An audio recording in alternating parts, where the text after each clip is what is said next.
Madame, Monsieur, bonjour et bienvenue dans notre magazine en direct de la rédaction du mois de juillet.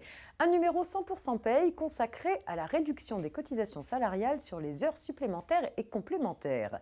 C'est en effet l'un des dispositifs phares en matière de paye pour cette année 2019. Et pour faire le point sur ce sujet, j'accueille sans plus attendre Catherine Sebat, rédactrice en chef adjointe RF Paye. Bonjour Catherine. Bonjour Marianne.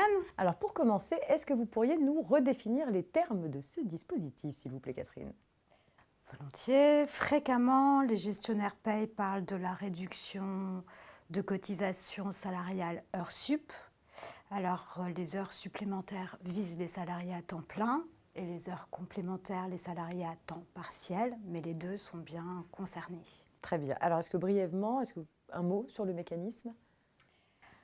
Alors, c'est un dispositif qui a été mis en place par la loi de financement de la sécurité sociale pour 2019 et la loi mesures urgentes sociales, vous vous rappelez, celle qui a été prise en réaction à la crise des Gilets jaunes. Il a fallu ensuite un décret, puis un question-réponse de l'administration à la fin du premier trimestre pour y voir clair. Je ne reviens pas sur les conditions d'application, juste sur le mécanisme. Pour faire simple, puisqu'on est dans la technicité un peu complexe, il faut raisonner en 3 temps, un peu comme une valse, assiette, taux et imputation de la réduction.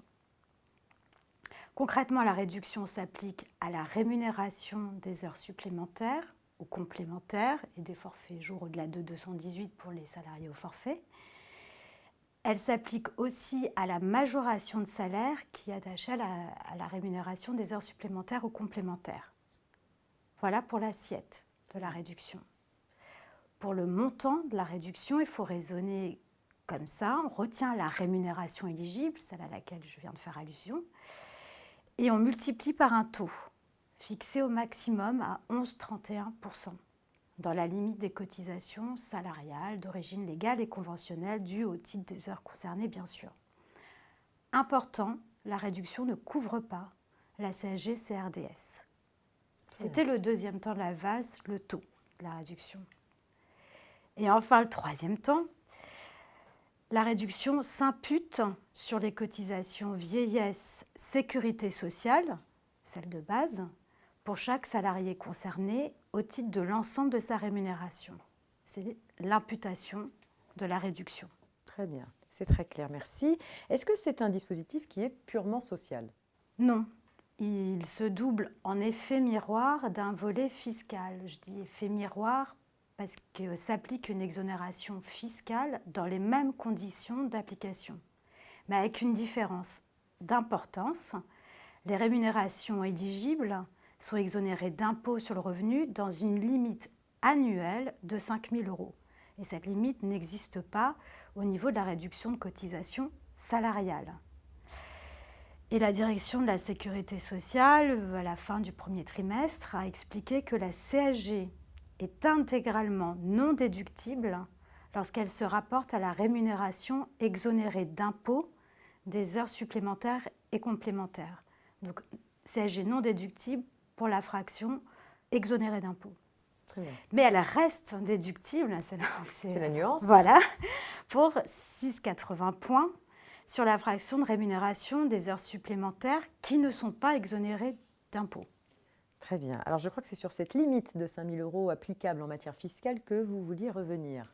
Oui, puisque là, très récemment, courant juin, le GIP-MDS, celui qui est en charge de la maîtrise d'œuvre de la DSN, qui donc apporte souvent des précisions pratiques, vient d'expliquer qu'il fallait entendre en paye cette limite de 5 000 € comme une limite exprimée en brut de 5 358 €.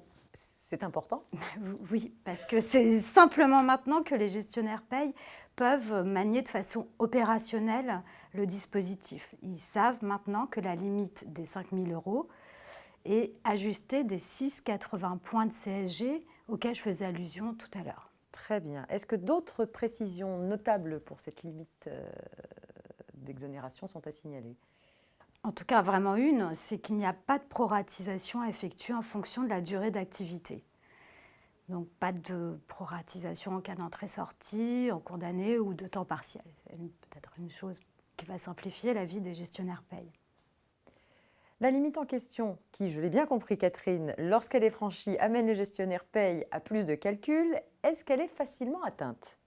En soi, non. Il faut un haut niveau de rémunération, d'une part, et un haut niveau d'heures supplémentaires pour y parvenir. Donc le JPMDS a pris un exemple, un cadre, forcément un cadre a priori, qui aurait un salaire de base de 10 000 euros et des heures supplémentaires payées 8 000 euros. Donc déjà un cadre bien rémunéré, qui en plus se fait rémunérer ses heures supplémentaires. Bon, ce n'est pas une situation très courante. Mais bon, en tout cas, si elle n'est pas fréquente, elle était au moins pédagogique. Il n'empêche qu'elle peut, dans la vie la plus courante, parvenir en cumul, puisqu'on a bien dit que c'était une limite annuelle de 5 000 euros. Et donc, il est plus probable qu'elle soit franchie en cours d'année, par exemple au mois de juillet. Et c'est un exemple pas tout à fait pris au hasard, puisque c'est celui que la rédaction a construit et que vous pouvez retrouver dans le feuillet hebdomadaire de la fin du mois de juin ou dans le dernier dossier d'RF Paye. Très bien. Merci beaucoup Catherine pour ces précisions. Je profite également de votre présence pour annoncer à nos abonnés que le dictionnaire Paye 2019 est disponible depuis le mois de juin. C'est la fin de ce magazine. Merci de votre attention et de votre fidélité tout au long de cette saison. L'équipe du MAG entre à présent dans sa pause estivale.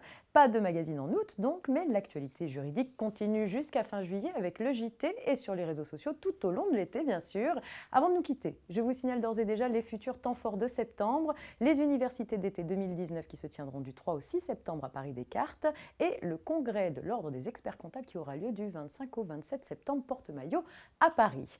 Quant à nous, on se retrouve dès septembre, toujours en direct de la rédaction et en compagnie des experts de la revue Fiduciaire, bien sûr. Je vous souhaite à toutes et à tous un très bel été.